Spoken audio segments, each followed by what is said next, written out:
my time speaking out for Gaza now. I was only recently elected in the last European elections, and some of you will know I've never been a politician before, but I had started losing sleep because of all the violence in the world, because of all the hatred in the world, because of all the injustice in the world. And as somebody who spent her life working in the arts, in theatre, in creativity with young people and with communities to help them to find a voice and to empower themselves to shape their own lives, I couldn't rest at night. So it's the reason I put my name forward, to stand as one of your elected representatives. And I'm hugely privileged that I am your voice, one of your voices in Europe, and I will always take these concerns about humanity and human rights to the place where I now work representing you. It's not an easy job, but I'm up for the fight.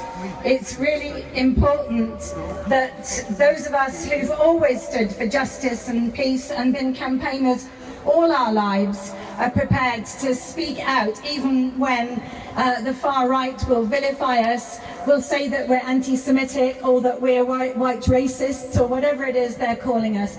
And I've been horrified at the level of hatred I've received for being on the side of peace and justice. But I wanted just to speak a little bit about children today. The average age in Gaza is 17. It's no wonder there's such a high mortality rate amongst children in Gaza. And I don't know how many of you know about the human rights organisation B'Tselem, who had put together an advert, a radio advert. They're a Jewish human rights organisation, and about 2 weeks ago they wanted to put out an advert on in the Israeli broadcasting media, and this advert was going to name their children. It was going to name the dead children as an act of humanity, as an act of remembrance. And apparently by the Israeli Broadcasting Authority said that they couldn't do it. They banned the ad. They said it was politically controversial. And B'Tselem asked them, is it controversial that children are not alive?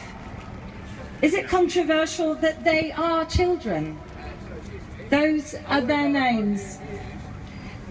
Those children have died because those children have died not for any other reason than that they happen to be in the wrong place at the wrong time. I've also been reading this morning in the Washington Post about a woman, a Palestinian woman who was born in a refugee camp, went to live in Germany and is married to a German Palestinian, and has returned to Palestine to look after her sick mother in the past year.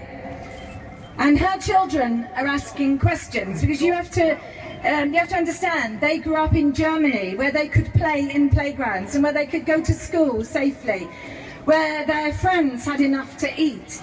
And the questions that those children are now asking their mother are, why are they bombing us? They're having conversations about what's the difference between a commercial jet and an F-16. They are saying, will we die? Will we be able to live? And those children are the children I'm really concerned about. What kind of future for them? In the European Parliament, I now host a working group that's called the Quality of Childhood. And I'm now thinking, what quality of childhood for these young people being born now in Gaza, whose homes are being destroyed, whose families are being destroyed, and who are going to grow up traumatized.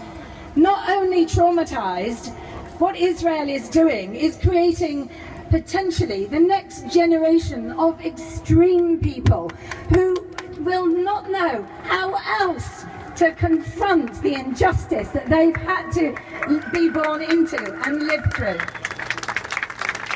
So whilst I'm speaking out against violence of any kind whatsoever on any side, I am also really concerned about the future of these young children and how that impacts on peace for my grandchildren, for your grandchildren, and for future generations.